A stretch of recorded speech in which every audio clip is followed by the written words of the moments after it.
നമസ്കാരം, ഞാൻ മനോജ് നെടിയാക്കൽ. കറിവേപ്പിലയ്ക്ക് വൻ ഡിമാൻഡ്. ഈ ഒറ്റമൂലി വീട്ടിൽ വളർത്തിയാൽ ഒട്ടേറെ ഗുണങ്ങൾ. ഇലകൾ തഴച്ച് വളരാൻ പ്രത്യേകം ലായനി. ചെയ്യേണ്ടത് ഇങ്ങനെ: നേത്രരോഗം, ജ്വരം, വയറുകടി, അലർജി, അജീർണം തുടങ്ങി ഒട്ടേറെ പ്രയാസങ്ങൾക്ക് ആശ്വാസം പകരുന്ന ഔഷധമാണ് കറിവേപ്പിലയെന്ന് പാരമ്പര്യ വൈദ്യം.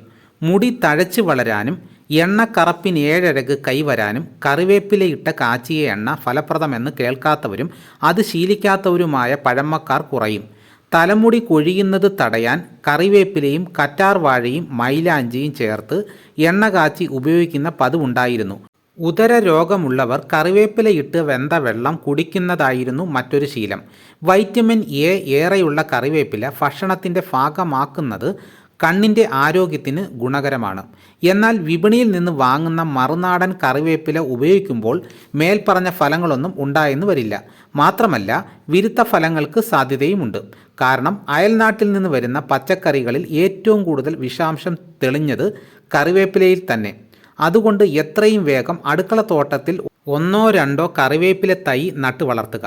മഴയും വെയിലും തുല്യ നിലയിൽ ലഭ്യമാകുന്ന സ്ഥലമാണ് കറിവേപ്പ് നടാൻ യോജിച്ച സ്ഥലം. മുതിർന്ന കറിവേപ്പിൻ്റെ വേര് പൊട്ടിയുണ്ടാകുന്ന കന്ന് പറിച്ച് നട്ട് തൈ വളർത്തിയെടുക്കാം. വിത്ത് മുളപ്പിച്ചെടുക്കുന്ന രീതിയുമുണ്ട്. മെയ് ജൂൺ മാസങ്ങൾ നടീലിന് കൂടുതൽ യോജ്യം.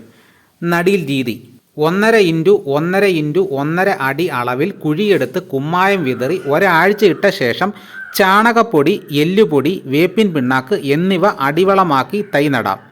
പരിചരണം: നന ആണ്ടിൽ 4-5 വട്ടം ചാണക സ്ലറി, ഫിഷ് അമിനോ ആസിഡ് പ്രയോഗം. 6 മാസം പ്രായമാകുന്നതോടെ വിളവെടുപ്പ് തുടങ്ങാം. 2 മാസം ഇടവിട്ടാണ് ഒരു ചെടിയിൽ നിന്നും ഇലയെടുക്കുക. ഒടിച്ചെടുക്കുന്നതിന് പകരം കട്ടർ ഉപയോഗിക്കുന്നതാണ് നല്ലത്. ഒടിക്കുമ്പോൾ തണ്ട് ചീന്തിപ്പോയേക്കാം. കട്ടർ ഉപയോഗിക്കുമ്പോൾ അതൊഴിവാകും. മുറിച്ചെടുത്ത ഭാഗത്തു നിന്ന് വേഗത്തിൽ പുതിയ പൊടുപ്പുകൾ വരികയും ചെയ്യും. കറിവേപ്പില തഴച്ച് വളരാൻ എന്ത് ചെയ്യണമെന്നാണ് ഇനി പറയുന്നത്. കറിവേപ്പില തഴച്ച് വളരാൻ പ്രത്യേക ലായനി തയ്യാറാക്കാം. 1 ലിറ്റർ പുളിപ്പിച്ച കഞ്ഞവെള്ളത്തിൽ 2 തുള്ളി വിനാഗിരിയും കുറച്ച് ചാരവും ചേർത്ത് ഈ ലായനി തയ്യാറാക്കാം. ഈ ലായനി ഒന്നിടവിട്ട ദിവസങ്ങളിൽ കറിവേപ്പില മരത്തിൻ്റെ ചുവട്ടിലും ഇലകളിലും തളിക്കുക. ഫലം കിട്ടും. കഞ്ഞിവെള്ളവും കറിവേപ്പില വളരാൻ സഹായിക്കുന്ന ഒന്നാണ്.